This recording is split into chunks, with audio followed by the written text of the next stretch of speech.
Hi, everyone. Welcome to another episode of Learn English Through Podcast. I'm Emma. And I'm Jack. Today we're going to talk about something everyone loves, books. More specifically, how to talk about your favorite books in English. That's right, Jack. Whether you're chatting with friends, practicing English, or even in a job interview, being able to discuss your favorite books confidently can really help you express yourself. Absolutely.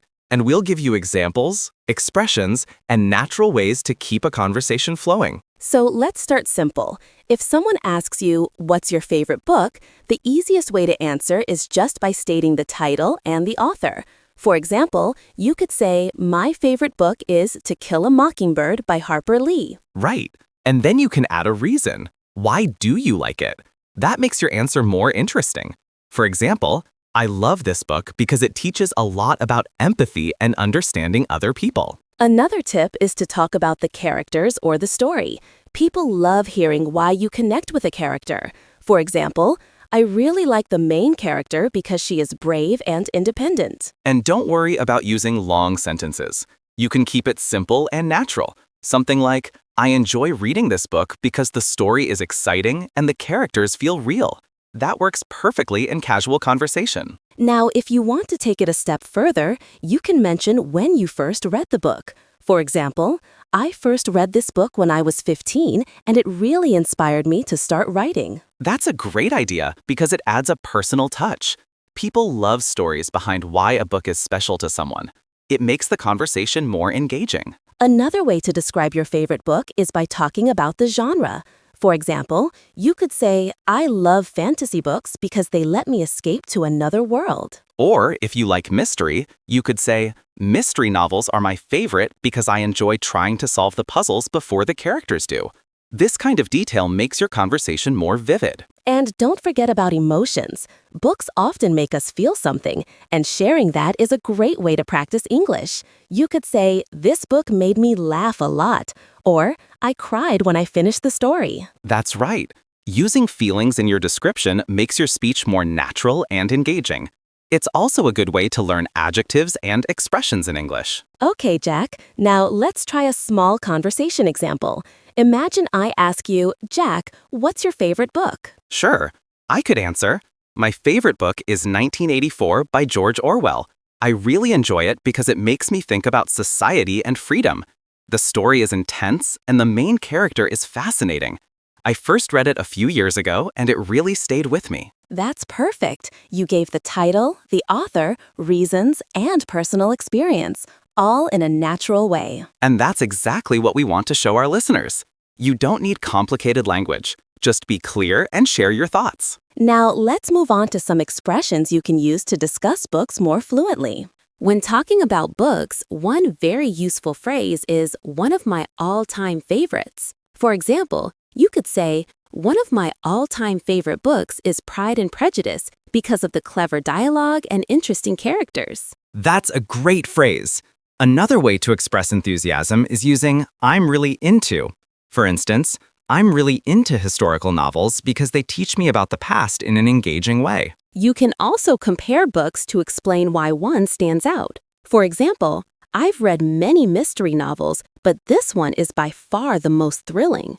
Using comparisons like "by far," "much better than," or "more interesting than" can make your description stronger. Right, and sometimes you might want to mention the author's style. You could say, I like this author's style because it's very descriptive and imaginative. That shows you're thinking critically about the book. Another tip is to share quotes or favorite lines. For example, "There's a line in the book that really stayed with me. It is our choices, Harry, that show what we truly are." Sharing quotes makes the conversation more memorable. And if you want to talk about a book series, you can use phrases like, I couldn't stop reading the series, or I was hooked from the first book. People love hearing when a book really captured someone's attention. You can also discuss the setting. For example, "I really enjoyed the book because it takes place in a small town with a lot of mystery and charm." Describing where the story happens helps listeners picture the story. Talking about the plot is important too, but you don't want to give away spoilers. A good phrase is, I don't want to spoil it, but, for instance, I don't want to spoil it, but the ending is really surprising and made me think a lot. Exactly. That way, you can share your excitement without ruining the experience for someone else. Another useful expression is, it left a strong impression on me. For example, this book left a strong impression on me because it deals with real-life challenges. You can also talk about recommendations. For instance, I highly recommend this book to anyone who enjoys adventure and suspense. Or, if you like science fiction, this book is perfect for you. These phrases are great for conversations with friends or classmates. And don't forget about personal connections. You could say, I related to the main character because we have similar experiences. Or, this story reminded me of something that happened in my life.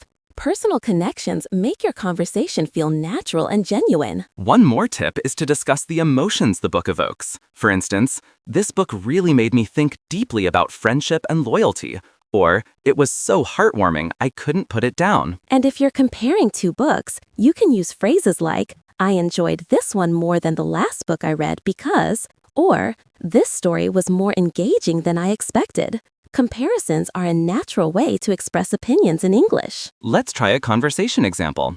If I ask you, Emma, what's one of your all-time favorite books? I might say, one of my all-time favorite books is The Great Gatsby. I love the way it explores dreams and ambition. The author's writing is so vivid, and I really enjoy the characters. I first read it during high school, and it stayed with me because of the powerful message about life and love. I would highly recommend it to anyone who enjoys classic literature. That's perfect. You've combined phrases, personal experience, and recommendations, all naturally. And using these strategies, anyone can talk about books confidently in English. Another way to make your book conversations more engaging is by talking about themes. For example, one theme I really enjoyed in this book is friendship because it shows how relationships can shape our lives. Yes, themes are a great way to express deeper thoughts. You can also mention lessons learned. For instance, I learned a lot about courage and perseverance from this story. That shows you've reflected on the book, not just read it. You can even describe your reading experience. For example, I stayed up all night reading this book because I couldn't put it down. That gives listeners a sense of how captivating the story was. Another interesting way to discuss books is by talking about the book's impact on your perspective. For example, after reading this book, I started thinking differently about success and failure. It makes your conversation more thoughtful and mature. And if you want to compare books across genres, you can say something like, I usually read science fiction, but I really enjoyed this historical novel because of its rich storytelling. That shows versatility in your English and your reading taste. You can also ask questions to involve others in the conversation. For example, have you ever read a book that completely changed your view on something? Or, which book has inspired you the most? Asking questions makes the dialogue interactive. Talking about adaptations can also be fun. For instance, I read the book before watching the movie, and I think the book was much more detailed and interesting. You can compare movies, series, or even audiobooks. That's true. And sometimes discussing the writing style helps you sound more fluent. For example, I like books with short, clear sentences because they're easy to read. Or, I enjoy descriptive writing that paints vivid pictures in my mind. You can also highlight unique features. For instance, this book has an unusual narrative style that kept me guessing until the very end. Using words like unique, unusual, or innovative makes your description more dynamic. Another tip is to discuss the book's setting and atmosphere. For example, the story takes place in a rainy, mysterious city, which made the story feel thrilling and suspenseful. Atmosphere adds depth to your description. You might also talk about character development. For instance, I really enjoyed how the main character changed over time. It felt realistic and inspiring. Discussing growth shows that you're analyzing the story critically. And don't forget about supporting characters. Sometimes mentioning them makes your conversation more detailed. For example, I loved the side characters because they added humor and emotion to the story. A good trick is to use the phrase, what stood out to me was. For example, what stood out to me was the way the author described the city. It felt like I was really there. Let's try another short dialogue. If I ask, Jack, why do you enjoy The Hobbit so much? I could answer, what stood out to me was the author's imagination. The story takes you on an incredible adventure filled with danger, friendship, and courage. I also loved how each character had unique traits that made the story lively. It taught me a lot about bravery and perseverance, and I couldn't stop reading until the end. That's excellent. You've included setting, character, theme, and personal reaction, all in one fluent answer. Using these techniques, you can turn a simple question about a book into an interesting conversation in English. Another way to make your book conversations lively is by sharing recommendations for specific types of readers. For example, if you enjoy fast-paced stories, this book is perfect for you. That's a good point. You can also suggest books based on mood. For instance, I read this book when I needed inspiration, and it really lifted my spirits. Expressing how a book affects your mood adds a personal touch. A fun technique is to discuss unexpected twists or surprises without spoiling the story. For example, I didn't expect the ending and it really surprised me. Phrases like "to my surprise" or "unexpectedly" make your conversation sound more natural. Another way to engage others is by comparing old and new books. For example, I enjoyed this classic novel, but I also liked the modern adaptation because it brought a fresh perspective. Comparing versions helps you practice adjectives and opinion expressions. You can also mention why you reread a book. For example, I read this book twice because I discovered new details the second time. That shows your deep interest in the story and your attention to detail. Talking about favorite characters in depth is helpful too. For instance, my favorite character is clever and resourceful. I admire how they handle difficult situations. Using descriptive adjectives makes your speech more colorful. And you can describe relationships in the book. For example, I loved the friendship between the main characters because it felt genuine and inspiring. Discussing relationships gives your conversation emotional depth. Another strategy is to predict what might happen in the story. For example, I think the character will make a difficult choice in the next chapter. Using phrases like "I think," "I believe," or "it seems likely that" helps you practice expressing opinions. You can also describe the writing techniques you enjoy. For example, I appreciate how the author uses metaphors to make the story more vivid. Mentioning literary techniques shows a more advanced understanding of English. Talking about illustrations or book design can be fun too. For instance, the illustrations really helped me imagine the scenes better. Or, the book cover is beautiful and matches the story perfectly. You might also discuss books in terms of pacing. For example, the story starts slowly, but it becomes very exciting halfway through. This teaches listeners to use sequencing words like first, then, after that, or finally. And if you want to recommend books to different audiences, you can use phrases like, "This book is suitable for teenagers because," or "Adults will enjoy this story because."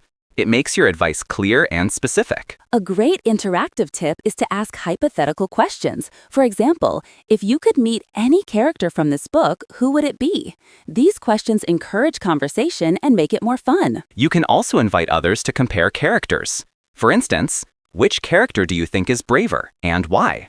This encourages reasoning and practicing complex sentences in English. Another technique is to talk about cultural aspects. For example, this book helped me understand the traditions and lifestyle of that country.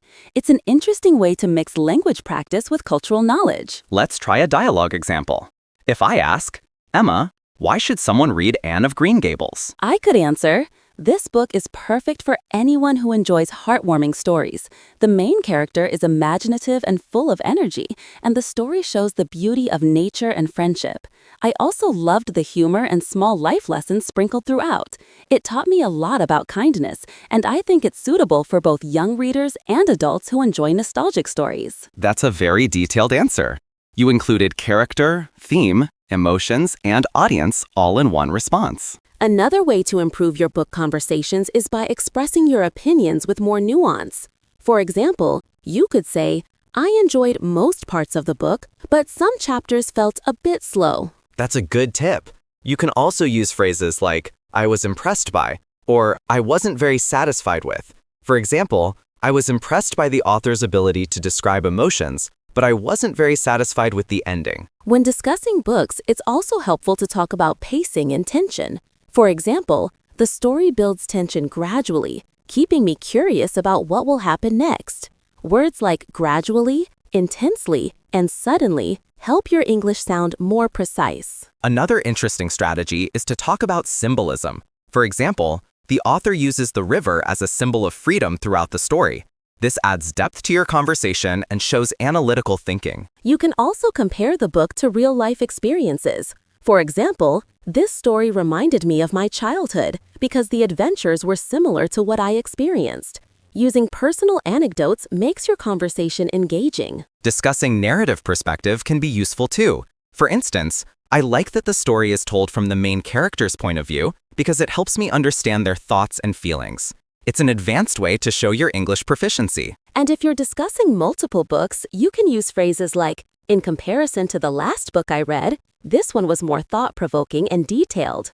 Comparisons help you structure your sentences better. You can also talk about how a book challenged your thinking. For example, this book made me question my assumptions about society. Using verbs like challenge, inspire, or question makes your speech more dynamic. Another fun way is to suggest alternative endings. For example, I would have liked the story to end differently because it felt a bit rushed. This encourages imagination and discussion in English. Talking about narrative tension and conflict is important too. For instance, the conflict between the characters kept me engaged throughout the story. It's a good way to practice vocabulary related to storytelling. You can also focus on favorite chapters or scenes. For example, my favorite chapter is the one where the character finally overcomes their fears. It's inspiring and emotional. Sharing specific moments helps make your conversation vivid. Another technique is to highlight dialogue in books. For example, I enjoyed the witty conversations between the characters because they felt very realistic. This shows attention to detail and helps learners practice conversational English. Discussing the ending is another option, but carefully. You could say, the ending was unexpected, but it tied all the storylines together beautifully. Using words like unexpected, satisfying, and beautifully helps describe your feelings precisely. You might also discuss how the book influenced your habits. For instance, after reading this book, I started journaling because it encouraged self-reflection. Linking books to actions makes your English more practical. Let's try a sample conversation. If I ask, Jack, did any book ever change the way you think? I could answer, yes, I read Man's Search for Meaning by Viktor Frankl. It made me reflect on resilience and how perspective shapes our experiences. The story of survival was intense, and the author's reflections were profound. I wasn't expecting to learn so much from a single book, but it changed the way I approach challenges in my life. I highly recommend it to anyone looking for inspiration and personal growth. That's a perfect example. You covered theme, impact, personal reflection, and recommendation, all naturally in conversation. Another way to enrich book conversations is by talking about the author's background. For example, I find it interesting that the author traveled extensively, and you can see those experiences reflected in the story. It adds context and depth. You can also discuss the book's historical or cultural setting. For instance, this novel is set in 19th century England, which helped me understand the social norms and lifestyle of that period. Using time periods and cultural details makes your English more precise. Another technique is to use predictions for sequels or future events. For example, I think the character will face even bigger challenges in the next book because of what happened at the end. It's a fun way to practice conditional sentences and reasoning. Discussing morals or messages in a book is also effective. For instance, the story teaches the importance of honesty and kindness, which I found very meaningful. Words like lesson, moral, and meaningful help describe deeper ideas. You can also describe your reading habits. For example, I usually read in the evenings because it helps me relax before bed. Sharing routines makes the conversation more relatable. Another strategy is to connect books to other media. For instance, I listened to the audiobook version, and the narrator really brought the story to life. Comparing formats like print, audio, or digital versions is a practical discussion topic. Talking about challenges while reading can be interesting too. For example, some chapters were difficult to understand, but I enjoyed the challenge and learned new vocabulary. Expressing challenges shows honesty and learning progress. You can also highlight favorite quotes or passages. For instance, one line I love is, "Not all those who wander are lost." It really resonates with me. Sharing quotes encourages engagement and shows appreciation for language. Another technique is to discuss genre blends. For example, this book combines mystery and fantasy, which kept me curious and entertained. Talking about multiple genres shows advanced understanding. You might also analyze character relationships in depth. For example, I admired how the friendship between the characters developed gradually, showing loyalty and trust. Using descriptive verbs like developed, built, or strengthened enriches your English. Discussing personal growth from reading is also powerful. For instance, this story inspired me to be more patient and understanding in my daily life. Highlighting personal development makes your conversation authentic. And finally, you can end book discussions with reflections. For example, after finishing this book, I realized the importance of appreciating small moments in life. Ending with a reflection leaves a strong impression. To summarize, when discussing books in English, you can talk about the title, author, genre, characters, themes, personal experiences, emotions, lessons, comparisons, and cultural aspects. Using phrases like one of my all-time favorites, what stood out to me, and I highly recommend will help your conversation flow naturally. Remember, the goal is to share your thoughts clearly, engage your listener, and practice different expressions. You don't need to be perfect. Just speak confidently and enjoy the conversation. That's all for today's episode on how to talk about your favorite books in English. Try practicing with friends, family, or even by recording yourself describing a book you love. Thanks for listening. Keep reading, sharing, and speaking in English. Don't forget to subscribe to Learn English Through Podcast for more content like this. And share this episode with anyone who loves books or wants to improve their English conversation skills. See you in the next episode. Happy reading and happy learning.